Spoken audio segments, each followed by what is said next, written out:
C'est cette semaine le triste anniversaire du décès, il y a 5 ans, de la fillette de Granby. Un drame qui a ébranlé tout le Québec. L'enfant avait subi de multiples sévices de son père et de sa belle-mère. Cette dernière purge une peine de prison à vie sans libération possible avant 13 ans.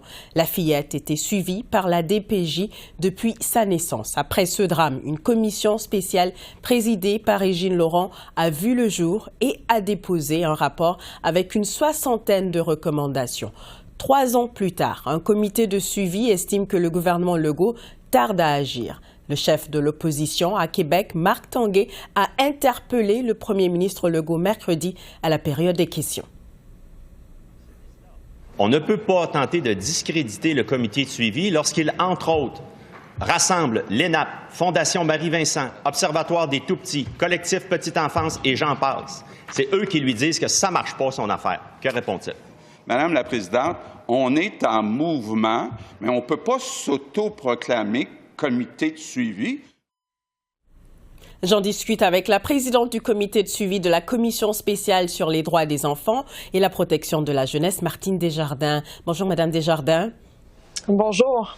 Alors, on vient de l'entendre. Qu'est-ce que vous répondez au premier ministre Legault qui dit qu'on ne peut pas s'improviser comité de suivi? C'est pas le premier comité de suivi qui existe dans le cadre des commissions, par exemple, qui a eu lieu au Québec. Il y avait également un comité de suivi suite à la commission Charbonneau.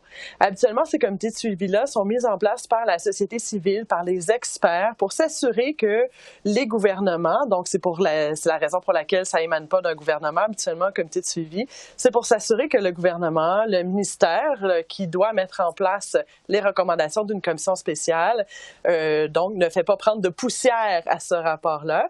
Le comité de suivi, comme le faisait remarquer le leader de l'opposition officielle, comprend quand même plusieurs membres, plusieurs experts, professeurs, chercheurs, également au BNL ou fondations qui travaillent pour le bien des enfants ou dans le domaine de la direction de la protection de la jeunesse. C'est 23 experts.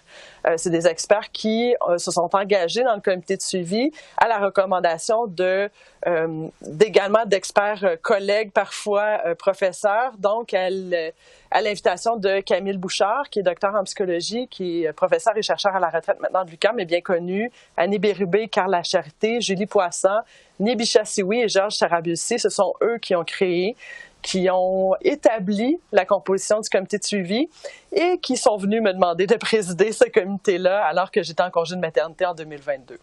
Bon, M. Legault dit qu'il se base sur la lettre publique de Régine Laurent pour dire que les choses avancent de manière significative. Avez-vous la même lecture de la position de Mme Laurent? Malheureusement, non, puisque c'est vrai, lorsqu'on regarde le bilan du gouvernement, du moins ce qui nous a été rendu public, la dernière évaluation du gouvernement, le dernier dépôt date de mars 2024, c'est ça sur quoi on s'est basé pour émettre notre avis d'inquiétude. Oui. On réalise dans un premier temps que le gouvernement avance, il y a quand même des recommandations qui sont là, qui sont en lien avec les pistes d'action du rapport Laurent, qui étaient quand même de l'ordre de 251 pistes d'action, donc sous recommandation. Donc, on voit qu'il y a quand même des propositions gouvernementales, mais le comité de suivi, on va plus loin. C'est-à-dire qu'on va analyser la cohérence des propositions gouvernementales et c'est là où le bas blesse. En fait, c'est là où on se rend compte que oui, le gouvernement propose des solutions et là, entendez bien, le comité de suivi n'est pas là pour juger de est-ce que ce sont des bonnes ou des mauvaises propositions. Ce qu'on juge, c'est est-ce qu'elles sont cohérentes avec les propositions de la commission spéciale et malheureusement, on a réalisé que plusieurs d'entre elles n'étaient pas cohérentes. Et donc, on arrive au lieu d'avoir le même pourcentage que le ministre Carman qui a le devoir d'appliquer à 70 % en cours de réalisation, nous, on a plutôt un chiffre de 30 %. Donc, ce qui nous inquiète, c'est qu'à ce rythme-là, c'est pas en 6 ans ou même en 10 ans, comme le disait Mme Laurent, que les recommandations vont être appliquées, mais bien en 20 ans. Et comme vous l'avez dit, c'est suite à un drame que cette commission-là a eu lieu. Et donc, le rôle du comité de suivi, c'est s'assurer aussi que les recommandations vont être faites de façon plus rapide. Donc, on accélère un petit peu la cadence pour éviter qu'on ait encore à revivre un autre drame comme celui-là. Mais M. Legault répète quand même là que son gouvernement a entrepris plusieurs actions pour améliorer la situation. Vous dites qu'une seule des 65 recommandations du rapport Laurent a été complétée. Il dit plutôt qu'il y en a eu 11. Qu'est-ce qui explique la différence dans ces deux points de vue? Bien, en fait, ce qui explique la différence entre les deux points de vue, c'est la cohérence, en fait, des mesures. Comme je le disais, on n'est pas en train de dire que le gouvernement n'agit pas. Le gouvernement agit certainement, a fait des propositions certainement. La problématique réside que parfois, les propositions qui sont faites par le ministère ne sont pas cohérentes. Je vous donne un exemple. La proposition 2.8.4, c'est très précis, mais comme je l'ai dit, il y en a 251, oui. Soyons précis.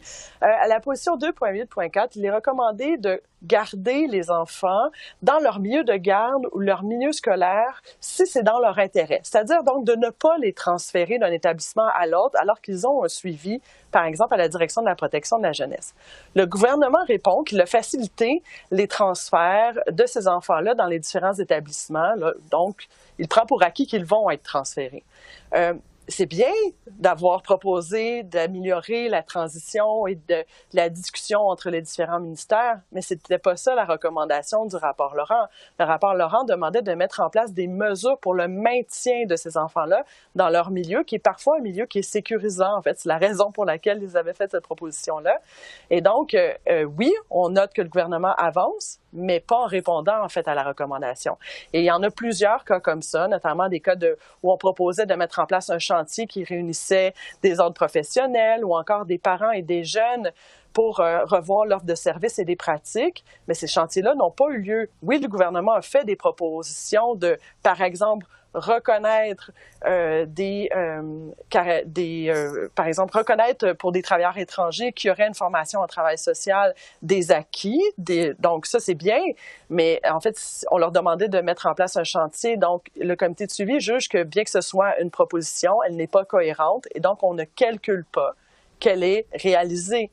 Tant qu'il n'y aura pas de chantier, on ne pourra pas mettre, en fait, que cette proposition-là, elle est réalisée, tout simplement. Oui, alors en terminant, vous indiquez que dans votre rapport, que ça pourrait prendre 20 ans avant que toutes les recommandations du rapport Laurent soient mises en place. Est-ce que le Québec a vraiment tiré des leçons du drame de la fillette de Granby, selon vous?